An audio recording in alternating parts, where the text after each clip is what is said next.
on a commencé à travailler sur le projet Sans Tête, ce qui nous a emballé, c'était déjà que pour une fois, il y avait un appel vraiment destiné aux sciences humaines et sociales sur les questions de transition écologique et qu'en plus, il y avait un volet qui se proposait de réfléchir à la forêt. Aujourd'hui, les gens sont assez peu au courant, mais on a des vraies inquiétudes sur le renouvellement de la forêt dans le cadre du changement climatique. On sait qu'il y a des essences d'arbres qui vont dépérir. On ne sait pas dans quelle proportion, mais on a des grosses crises depuis 2 ans dans les Vosges avec des attaques de parasites sur les épicéas, avec des coupes rases massives, des coupes sanitaires qui sont vraiment obligées.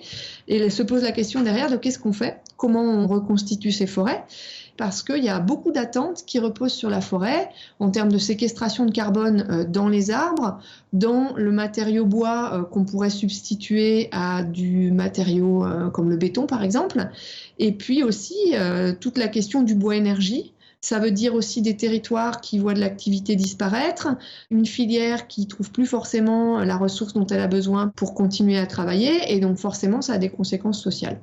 Les 3 territoires sur lesquels on travaille dans le projet Sans Tête, c'est un nouveau parc national qui est le parc national de Forêt, qui se situe à cheval entre la Haute-Marne et la Côte d'Or, le pays d'Épinal. Donc là, pour le coup, c'est un territoire à la fois rural, mais aussi avec un tissu industriel autour de la filière forêt-bois qui est assez présent. Et puis le dernier territoire, c'est le PNR du Haut-Languedoc, avec des questions liées à la forêt méditerranéenne. Et donc la première idée, c'est avec les enquêtes de terrain, aller identifier sur ces 3 territoires-là quels étaient déjà les processus en cours. Ce qui nous semblait important dans le projet, c'était de pouvoir les accompagner dans des processus justement de transition écologique.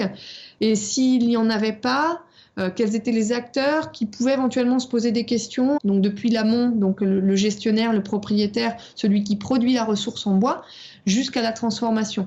Et voire même le consommateur. Là où il y avait un trou dans la raquette, c'était la compréhension des manières de prendre leurs décisions par les élus à la tête de communes où il y a des forêts, que ce soit des forêts de la commune ou des forêts privées, mais sur le banc communal. Et donc, on s'est dit, faisons d'abord un questionnaire qu'on va envoyer au niveau national pour vraiment avoir une image, finalement, de la manière dont les élus ont de voir la forêt, les enjeux qui l'entourent. On a contacté surtout au départ des partenaires académiques, l'Université Paris 1 Panthéon-Sorbonne. J'avais travaillé aussi beaucoup avec l'UMR Territoire et puis je commençais à travailler avec les gens du laboratoire ERPI de l'Université de Lorraine. Et ces 2 équipes qui développent beaucoup de techniques d'ateliers participatifs, ça me semblait important que dans le projet, on ait aussi un volet d'accompagnement des territoires dans des processus de transition.